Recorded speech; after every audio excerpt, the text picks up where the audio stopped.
Hi everyone, welcome to my channel. In today's video, I want to talk about a few books that I feel have changed my life.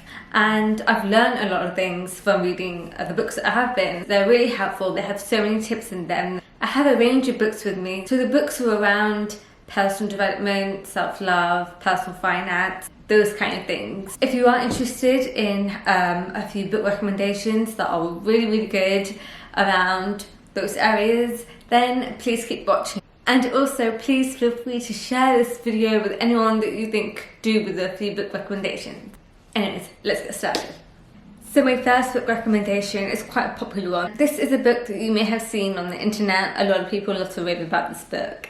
And that is Rich Dad, Poor Dad.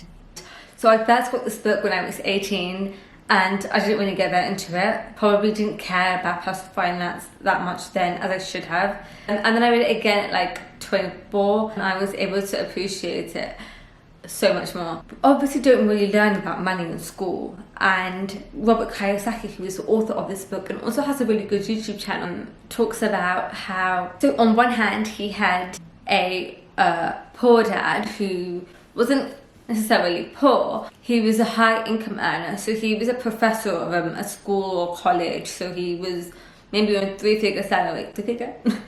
Six-figure salary. He talks about how his dad, his poor dad, which is his biological dad, his focus was around working hard to climb the career ladder and buy that house and have all these expenses, and your income is just basically going into the house and then living paycheck to paycheck basically.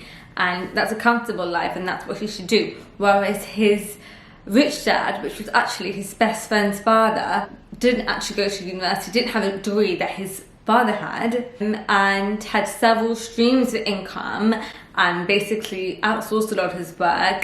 He was able to live a much better lifestyle and he was able to have more free time and actually do things he wants to do in his life. He says it's because the rich, they make money work for them, whereas the poor, so the low class, middle class, they work for money and they are forever trading their time for money. And another thing from this book that was really interesting was the way that Robert Kiyosaki talks about how your house is not an asset but a liability. And this is something that is widely debated. People will say, oh, but on the balance sheet, you know, on financial statements and things like that, where does the house go? House is an asset. It's always going to be an asset. But the way he explains it actually is a liability is that if you think about it, you buy a house or sitting in that house, the house has expenses that you are forever paying off. There is no cash flow in the property because you are sitting in it and living in it, and it's just eating your money. It's not making you any money. My next book is called Overnight Success. I absolutely love this book. I think I read it in about 2 days, if that. It is by Maria Maya, and I can't really pronounce it, the surname, but it will be listed below. She is the founder and CEO of a makeup company, two makeup companies actually, called Rodale and Nip and Fab. So this is a business kind of book. She talks a lot about her journey, things that she learned in her journey, and I personally find it quite motivating. It is called Overnight Success, but she makes it clear straight away that it was not an overnight success, it was 18 years. So she actually used to work for a company. I think she worked in investment banking. She got fired from her job and then she didn't have a job. She basically then came up with a business idea, which is now Rodale, and grew that. And she talks about the risks that she took and what paid off or maybe what didn't pay off and the struggles in her journey. So if you are thinking or maybe, I don't know, quitting your job or starting a new business, or if you're struggling with motivation in your business, it might help to read about someone else's journey. So my next book is The 4-Hour Workweek by Tim Ferriss. Essentially the book is about escaping the 9 to 5 and living anywhere in the world, and basically he calls this the new rich. Similar to Rich Dad, Poor Dad, he talks about, you know, the old fashioned or the deferred way of living, which is get that 9 to 5 job, work so hard in that job, pay your mortgage off, and then have a pension, and then use that pension to retire comfortably. Whereas Tim Ferriss explains that there is a new rich. The new rich actually take mini retirements in their lifetime instead of waiting until they're 60 plus, 70, whatever the retirement age in your country is. till they can finally, you know, put their feet up and relax and have that pension money. But he talks about the importance of outsourcing, can access people anywhere online.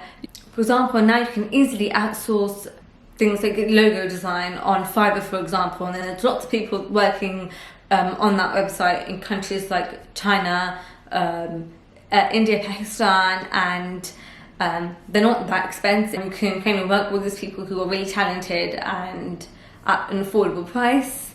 And essentially, by outsourcing your work, you can do whatever you want. So there are lots of useful tips in here, and it's worth a read. My next book is more of a self-love book. This is The Mastery of Love by Don Miguel Ruiz, and it's a wisdom book. And so I read this in 2020 in the first lockdown. I was doing a lot of overthinking, and my friend recommended this book to me, and it was just so nice. I love the way the author explained a concept of how, you know, when a baby is born, like it's fresh, it's clean, and then, you know, it gets told off by its parent, and then that creates a wound of fears, and then something happens to it in its teenage years, and that creates another wound. And as we grow, but we essentially become really, really wounded. So sometimes when you're maybe having a difficult conversation with someone, maybe in an argument with someone, you're actually not aware, but you're kind of touching their wounds. And that's why self-development and being aware of these things and working on maybe fixing these wounds we might not even be aware we have is so important. And I just love the way that he explains all of that. I've read this book twice within 1 year. It's an eye-opening book, and it's definitely worth a read. My next book is a productivity book, which is called Make Time. This is by Jake Knapp and John Zeratsky. I don't know how to pronounce that. Essentially, the book is about making more time in your life. Now, if you struggle with being lazy like I do a lot, and days and weeks just going by and you just don't have anything to count for it and you don't know where that time went, then it's really worth reading this book. So the author's worked at tech companies, like one of them worked at Google, and has spent a lot of time carrying out research to come up with suggestions on how to be more productive. What I love about the fact that there's two authors in this book is they very much make it clear that it's not one size fits all. And both the authors in this book actually have different methods for productivity. They have a similar way of going around it, which is that you should basically have a highlight of your day. So it doesn't matter what happens, you make sure that whatever happens, you complete your highlight of the day. It doesn't mean that you only do your highlight of the day, you do get other things done in the day, but you make time for that highlight. So it really is about finding what works best for you, and they give you tools and suggestions that you should implement to find out what works best for you and to keep track of that, which is really important. So yeah, there is more to the book than just have a highlight in your day. There's so many tips in here, and it's definitely worth a read. Now my last book is a bit of a bonus book, if you've made it this far. This is a book that I'm currently reading. I'm halfway through the book, and so far I like the first half. If the second half just completely changes my mind, I will add that in the comments below. But I thought that I would add this book in the video as well because I'm genuinely really enjoying this book. It is Working Hard, Hardly Working by Grace Beverly. I do have tabs in there. I don't like writing on books, but I do like to have tabs if I ever need to, just quickly go back to that part of the book. But it's a productivity book.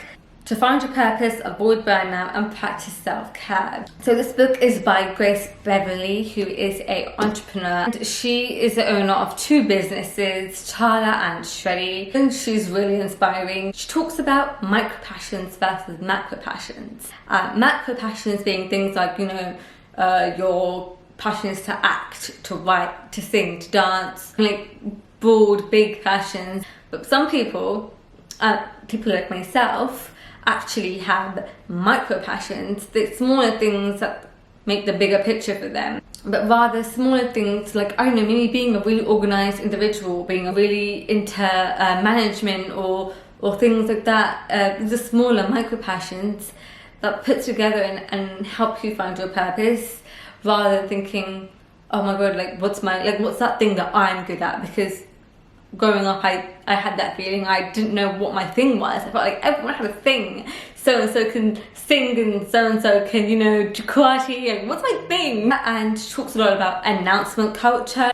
Announcement culture is this ever-growing need to announce everything that we're doing. And so people end up working towards announceable goals. And then people judge people on the quantity of announcements made. And so we're just basically working towards these announceable goals to serve society, perhaps, rather than ourselves. The book also talks about procrastination cover-up, ways that we end up, you know, just ticking off aimless things on our tick list, which I'm definitely guilty of, in order to feel productive, but really the outcome was next to nothing. But yeah, honestly, I couldn't recommend any of these books more.